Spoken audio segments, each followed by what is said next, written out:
And it is actually a ley line, it's an energy line, but it was his route, it was the one he followed constantly. So it's pointing now in that direction, but he comes from, if I stand this way again, he comes from over here, he comes through that building, and then he goes in this direction. And he takes a slight detour, so I just follow this and it takes me in the direction that he wants to walk. Okay? Right, so we just walk forward, following this.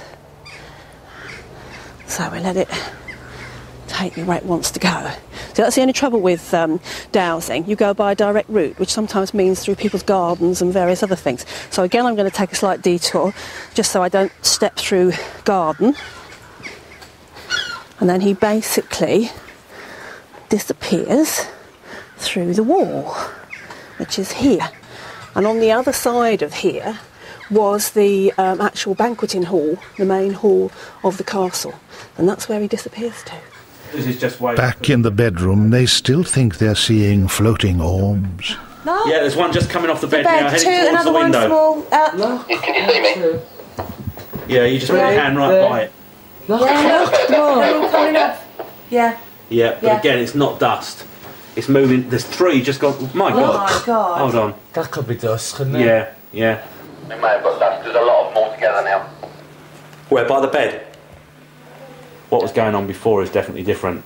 Again, we've still got stuff up in the corner heading towards the window. And they're congregating, you know, they're all sort of heading for one place. It's pretty weird. So it starts. Yeah. So are the ghost detectives onto something? Join us later.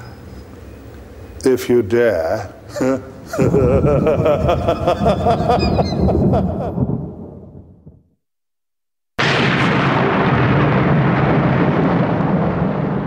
made no difference to them at the moment. They're still. The ghost detectives believe they're having their first brush with the paranormal at Pengersic Castle. They can see something floating around the bedroom. Yeah. Yeah, but again, it's not dust. It's moving. There's three just gone. My God. Oh my God. It's absolutely amazing. They're smaller than the ones last week. They're like specks of light. But I've just popped down and had a look, and they're just dancing around. Perhaps we can understand the ghost detective's excitement as the room has so many stories. None so terrifying as the tale of Pengersic's ghostly hound. On dark, cold nights, a fearsome howling echoes through Pengersic's walls. Those unlucky enough to venture into the haunted bedroom risk meeting the hound from hell. For in the fireplace, the snarling jaws of a vicious dog have been witnessed on dozens of occasions.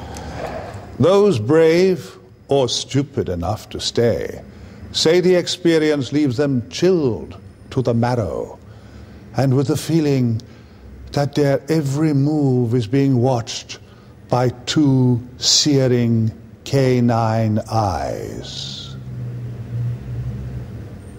Yeah, we've got them all over the place up here, mate. So what are the floating orbs the ghost detectives believe they found? They decide to introduce more equipment. There's one there. Ross, what we're going to try and do, can we point an infrared camera up at the location of these orbs and see what we can get?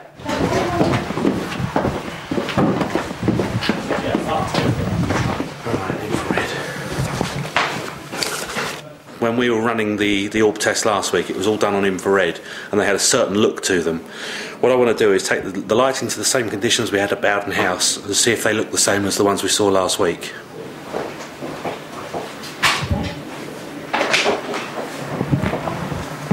We've got it on. But what are they really seeing on their mini-cam?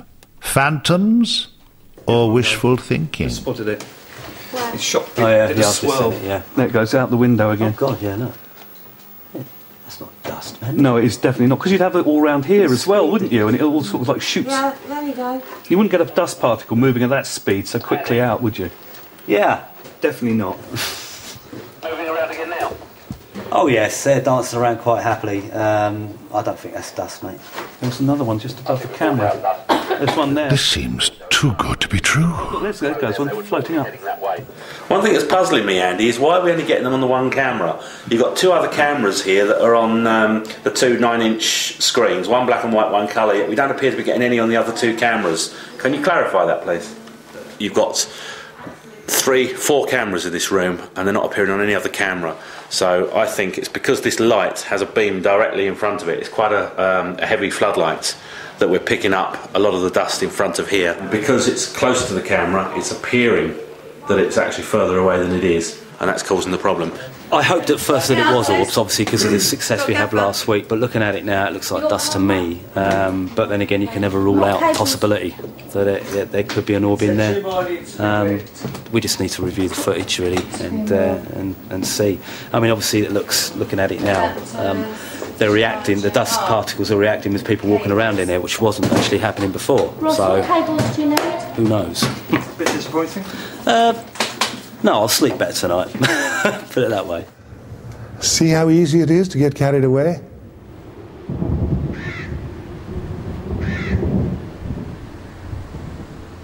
This is last night's ghost log, and our night crew have been stating in here all the things that went off last night. One funny bit here is dog decides to scare the life out of us and walks up the stairs into the bedroom and strokes its body at the end of the bed, walks around the bedroom and sits there. Can't possibly be anything in there tonight. Just quite funny. What we've always said on paranormal investigations is animals are particularly sensitive, so if the dog's in the room, the chances are the ghosts aren't. But it's good that they've logged that down. Another thing on here as well, it's always good to rule out the obvious, and sometimes when you're on an investigation, it's very easy to get carried away with believing everything is paranormal. And they had a video that kept switching off last night every few minutes, and it seemed to them that the batteries were being drained, which is a sign of paranormal activity. What it was this particular type of cameras have a standby facility where after 4 to 5 minutes they automatically turn off to save the battery, and the only way you can avoid that is to eject the tape out if you're running your signal to a main tape player downstairs and leave the tape out. It then runs constantly, and what they seem to have done last night is convince themselves that the battery was in fact having its power sucked by the ghosts. Sorry guys, false alarm. The cameras have played tricks on the ghost detectives. Undeterred, they turn again to Dowser Ann Moore. She believes the castle's ghosts can be found in rooms with high levels of paranormal energy that she detects with a pendulum and a chart called a biometer.